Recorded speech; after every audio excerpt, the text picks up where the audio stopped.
Hi guys, welcome to the Google Classroom.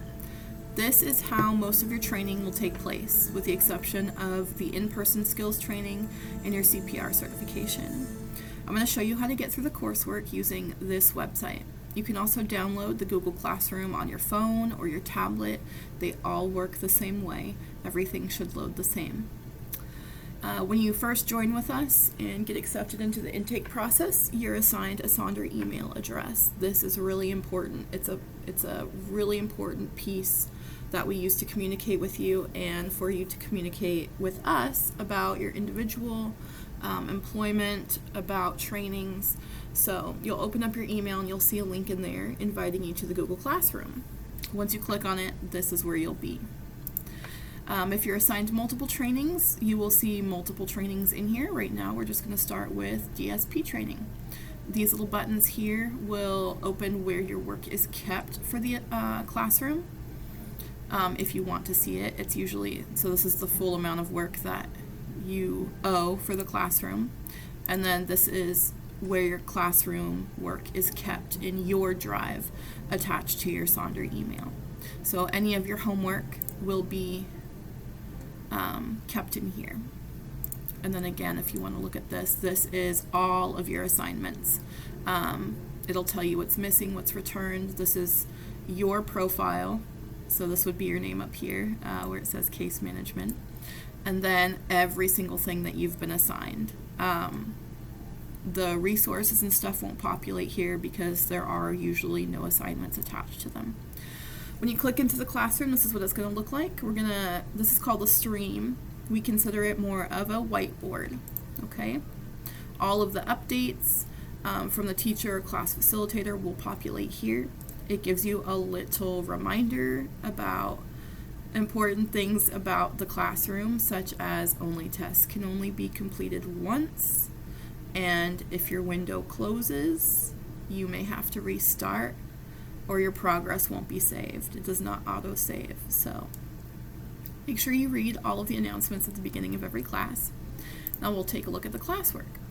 This is essentially the meat of the classroom. This is where all of your work is. You have gotten here because you're watching me right now on how to use the Google Classroom, so congratulations. The classes are set up in a way that you can hop around to different sections as you wish. There is no order that you must complete these in, as long as everything gets completed. Everyone has different learning styles, so if you get bored of one topic and need to hop around to the next, that's totally fine.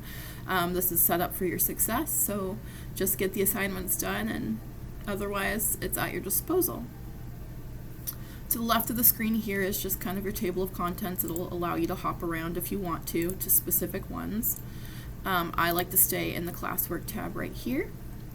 Let's click into a section and see what we need to do. Okay, so this would be your first technical assignment. And I said you don't need to go in order. I have ordered these in a way that is preferable to complete them in, but you can hop around. So let's click into this one.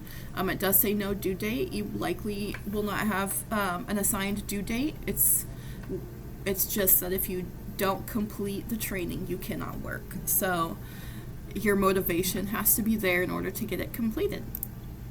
So let's view the instructions here.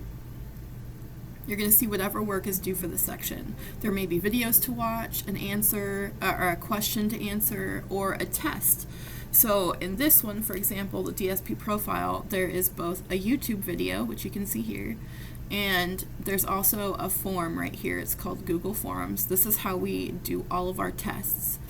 So you'd click into here, and it's a simple YouTube video. It'll populate for you, and you can watch it. And then the next is to hit this little assignment right here, which is a quiz. This one's just asking you 3 things you learned about the video. The important thing here is that you use your Sonder email address.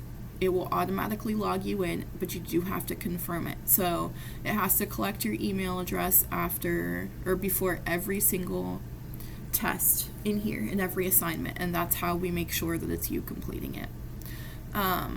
like I said, you just enter in, your answers here. I learned this, blah, blah, blah. So I'm just going to do this and there is a clear form button down here. Be very careful. Like I said, this does not autosave. You cannot come back to it in the middle of filling it out. If you submit something and realize it's wrong later, you're going to need to contact your case manager. And again, I forgot to record my email, so make sure you hit that button and then submit, and your response has been recorded. You can open your assignment and take a look at what you completed by clicking that button after you want. It'll usually tell you your grade immediately if it is a graded project. So that's the form. So it's really important to take your time when you are completing those assignments. You only get the one chance to complete the test. You won't be able to retake it unless you talk with your instructor. If the window closes while you're taking the test, it will not save your results. You may have to restart it from the beginning, or you may need to reach out to your instructor to have it reassigned. Don't forget to click submit when you're done.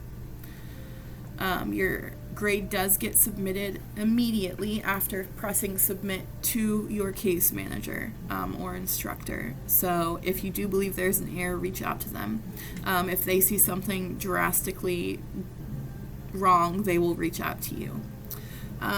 Make sure to click on all the materials that are available to you. Like I said, they may or may not be helpful in the long run, but it's better to have more information. So in this spot, we have information for different waivers. You'll see that there's a lot in here. These are all PDF files. You can just open, you can print them, doodle on them. They just give you some helpful information on behind the scenes about Medicaid, about waivers, what are and aren't covered in waivers, for example. Then we have different resources for choking that give a bunch of different first aid, ways to respond to sepsis and prevent sepsis in our health and safety guide. So definitely click on every button you can and access all of the materials that you can. It can only help you when you take your tests. So again, if you want to make sure that you've done everything assigned to you, you can go back to your classes in this section over here, like onto the left, and classes. And you can click here and see everything that you're assigned. And they will change and say turned in as you turn them in. So that's one way to keep track. If you have any problems or technical difficulties, reach out to us, reach out to me. Our phone number is on your email, hopefully saved in your phone. We are here to help you succeed. If you have any questions, don't hesitate to reach out. Good luck.